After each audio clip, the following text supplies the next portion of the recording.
Welcome back to The Explainer. Today we're jumping straight into a truly fascinating text that challenges, well, basically everything we assume about human connection and family. We're looking closely at the teachings and writings of Shui Feng, the Guide of Life Shanyuan, or to use the original title, Lai Zhe Shengming Shanyuan Daoyou Shui Feng the Jiaowei He Zhuzhou. Specifically, we'll be breaking down his theory of vibrational resonance. This proposes a massive ground-up shift away from the traditional family model. So let's get right into it. We've got to start with a very simple, yet honestly incredibly complex question. Who is our family? For most of us, right, the immediate answer defaults to biology. The people we share genetics with, our blood relations, that family tree we just happen to be born into. But the source text we're analyzing today completely dismantles that assumption. Shui Feng proposes that our true family isn't actually determined by who gave birth to us or who we share a last name with. Instead, he argues it's all determined by something much more energetic, spiritual, and purely behavior-based. Okay, let's dive into this.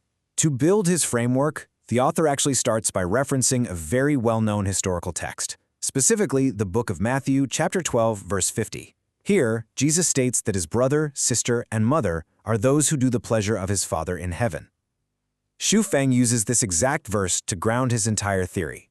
He points out that, hey, even in ancient spiritual texts, the definition of family was already being actively detached from mere biology and reattached to shared spiritual alignment and behavior. So there's a real historical precedent for the brand new framework he's about to build. Now, building on that precedent, we encounter a super bold, central claim from the source material. Shui Feng states, "I am the embodiment of Jesus Christ in this era, an era for reaping the ripe crops." Remember, our goal in this explainer is simply to impartially break down the text, and this statement right here is the absolute spiritual foundation for everything the author outlines next. He's essentially positioning himself as a modern conduit for these ancient teachings, outlining new rules for our current era, what he specifically calls the time for reaping the ripe crops. So, what exactly is this new rule for our modern era?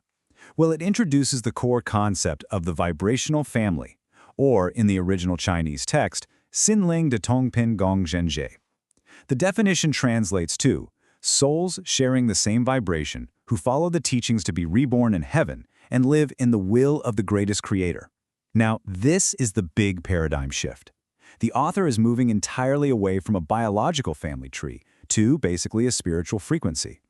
If you resonate on the same energetic and spiritual level, if you walk the exact same path according to these teachings, boom, you are family. Blood literally has nothing to do with it. Section: The 8 Standards of Resonance. Now, what's really interesting about this is how you actually know if someone shares your vibration. Shui Feng doesn't just leave this up to some vague interpretation or a fleeting feeling. The text outlines a strict 8-point framework. Looking at the foundational standards, we first have spiritual alignment. A vibrational family member absolutely must revere the greatest creator, revere life, which the text actually capitalizes for emphasis, and respect nature and peace. Then we look at mutual protection. This is where internal belief translates into external action. A true family member shares in your successes and your hardships, your weal and woe. And crucially, they never oppress, exploit, or bully you. It's a foundation built on absolute spiritual unity and guaranteed mutual safety. Building on that foundation, we get to the interpersonal behavior standards, and wow, these are incredibly demanding. A vibrational family member speaks gently. They literally never shout, complain, laugh at, or insult you.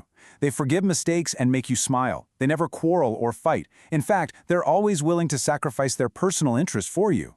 Their presence brings happiness, joy, fun, and freedom. They are physically and emotionally close, but they never ever cause harm. The text sets an absolute zero-tolerance policy for negative interpersonal conflict. So the really crucial point here is understanding exactly why these rules are so incredibly strict. According to the teachings of Life Shanyuan, if you exist within this exact behavioral framework, you achieve what's called the promised result. When you're with your true vibrational family, you are guaranteed a life with no troubles, no worries, no loneliness, no quarrels, and absolutely no fears. The author states that wherever you are, as long as you're with these specific people who meet those exact 8 criteria, your life is beautiful, happy, and your future is entirely blessed. It's essentially a complete eradication of emotional isolation and anxiety. Section: Rethinking Human Relationships. And this brilliantly illustrates the ultimate contrast the author is making. Having laid out the rules and the immense rewards, the text takes a step back to look at the broader societal implications. Over on one side, we have the traditional family. As the text notes, this is based merely on blood relationship. It's largely an accident of birth, right? It doesn't guarantee kindness, shared values, or peace, as I'm sure many of us know firsthand. Then, on the other side, we have Xu new family theory. This one is actively chosen. It's based entirely on shared vibration, a commitment to mutual sacrifice and unconditional care. It's a profound challenge to the status quo of human relationships, asking us to prioritize energetic alignment over genetic inheritance. Which brings us to the ultimate goal of the source material. The text wraps up with this really powerful rallying cry. Let us make everyone have more families in the journey of life, and make their lives even more beautiful. The whole philosophy here isn't necessarily just about replacing your biological family, it's about radically expanding your definition of connection. The author's vision is a world where we actively seek out and build these vibrational bonds, multiplying the number of quote-unquote family members we have, and by doing so completely eradicating loneliness as we travel through the journey of life. So this leaves us with a deeply personal question to ponder as we wrap up today's explainer. Who are the vibrational resonance people in your own life? If we strip away the societal obligations of biology and strictly apply the 8 standards we've reviewed today, people who speak gently, never fight, and willingly sacrifice for your joy, who actually remains? It's a truly fascinating lens through which to view our closest relationships, and perhaps a pretty strong prompt to seek out those who truly share our frequency. Thank you so much for joining me for this breakdown of the Life Chen Yuan teachings. Keep questioning, keep learning, and I'll catch you in the next explainer.